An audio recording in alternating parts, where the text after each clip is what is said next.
Well, this is it. We are finally going to take on the Elite Four.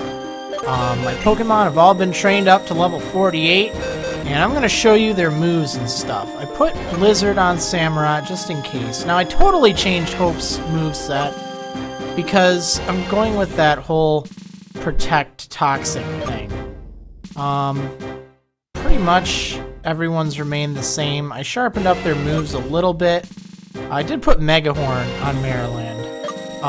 Just that way, it's better than whatever else, like Strength, I had on him. So, you know, make sure your moves and your items and all that stuff, they're all good. You can go ahead and rewind that to see what mine were.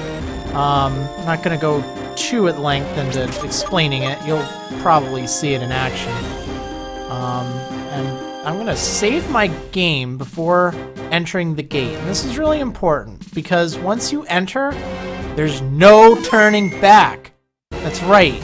You're stuck in there until you win or until you're defeated. And here it is. Now, unlike the previous generations, you can choose the order you take on the Elite Four. It's not you fight them sequentially. You fight them in whatever order you want. So I'm going to start with the one on the far left, the bottom left. And that is... Wow, look at that. Is this cool or what? Wow, I'm being blown around by spectral spooks. This is neat. Yeah, here she is right now. The first of the Elite Four. Shauntal. I'm going to switch my Pokemon around here. He's bringing the dark flame. This man rejected everything other than himself in order to bring about one singular justice. It's part of the novel I was writing. I was inspired by the Challenger, who was just here. Okay, she's the Ghost-type Pokemon user, Shauntal, and will be my opponent. Whoa. What an entrance. Oh, man. Okay, so, the first of the Elite Four is Elite Four Shauntal. And she starts with a Cofagrigus here.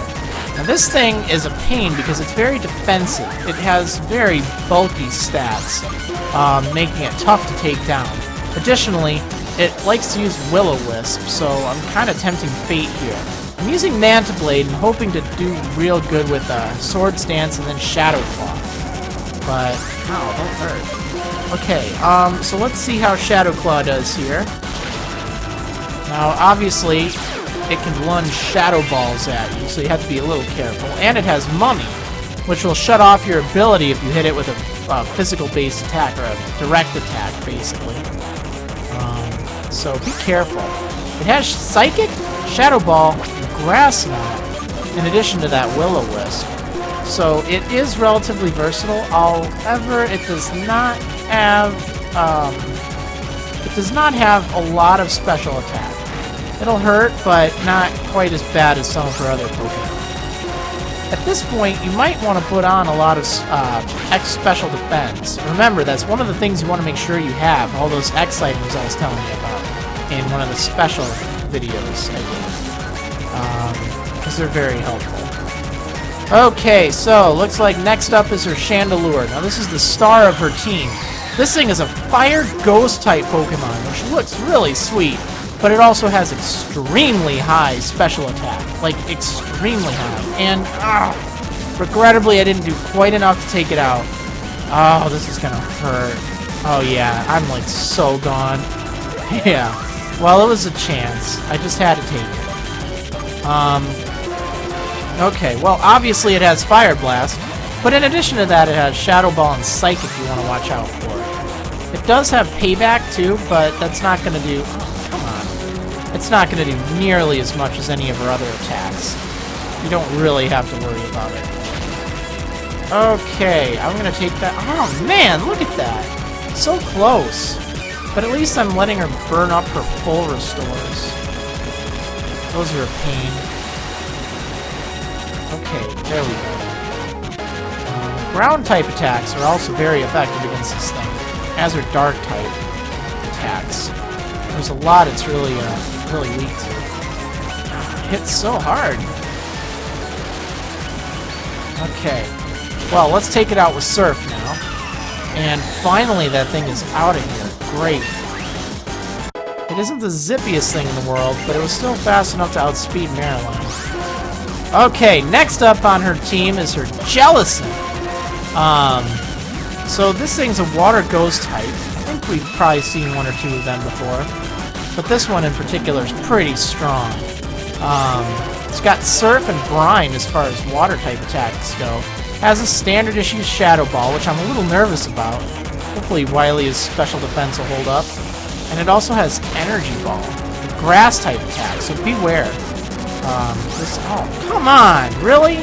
Okay, so its Cursed Body disabled my Thunderbolt, so I can't even use that to take it out.